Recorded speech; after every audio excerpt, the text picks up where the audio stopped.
Hello students, આજે standard ફોર્થમાં એટલે કે ધોરણ 4માં આપણે જે પેજ પૂરવાના છીએ સ્વાધ્યાય પોથીના એ પેજ નંબર 15, 16 અને 17 છે.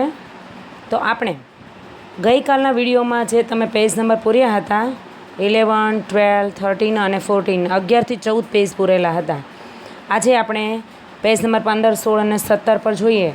તો અહીંયા જે તમને ફોનમાં દેખાય છે તે સ્પેલિંગ મેં તમને ગઈકાલે આ 24 સ્પેલિંગ પાકી બુક્સમાં લખવાના કીધા હતા 2 વખત.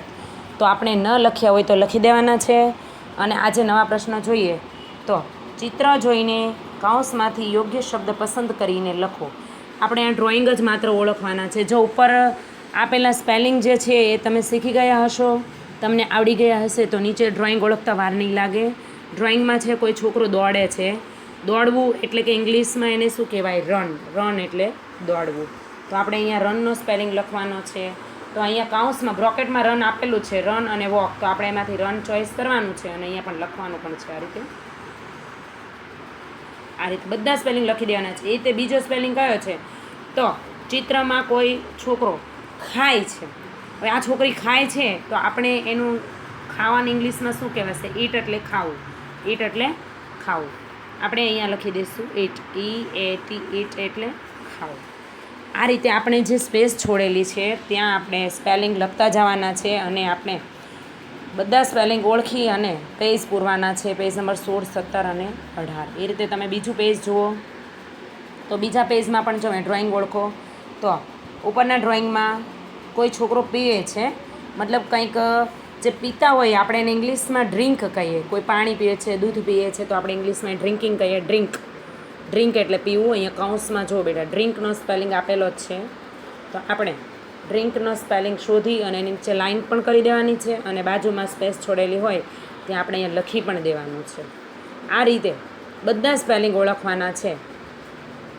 પીવું, પછી કૂદવું, એની નીચે જુઓ વાંચવું, ઊભા રહેવું, લાત મારવી, રડવું, દોરડા કૂદવા. આ બધા સ્પેલિંગ ઇંગ્લિશમાં આપણે આગળ જે 24 સ્પેલિંગ આપેલા છે પેજ ઉપર ન આવડે તો આપણે એમાંથી શોધી અને આપણે કામ કરવાનું છે. હજી આપણે એકાદ સેમ્પલ જોઈ લઈએ. જો બેટા, કોઈ છોકરો ચાલે છે. ચાલે છે તો આપણે એને ઇંગ્લિશમાં કહેવાય વોક. વોક એટલે ચાલવું. તો આપણે વોકનો સ્પેલિંગ છે એને ટચ કરવાનું અને બાજુમાં લખવાનું પણ છે.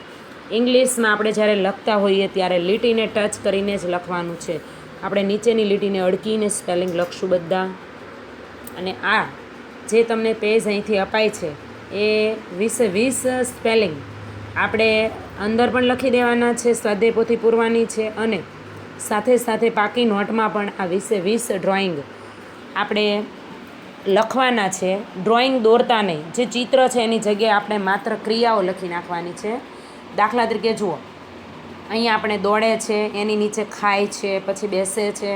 તો આપણે બોક્સ દોરીને લખી નાખવાનું કે દોડવું, ખાવું, બેસવું. આ રીતે આપણે બોક્સ કરી અને ગુજરાતીમાં ક્રિયા લખીને બાજુમાં સ્પેલિંગ લખી દેવાનો છે. બાકી બુક્સમાં પણ આપણે આ લેસન કરવાનું છે અને સ્વાપોથી પણ પૂરવાની છે. Okay students, bye. Jay Shri Krishna.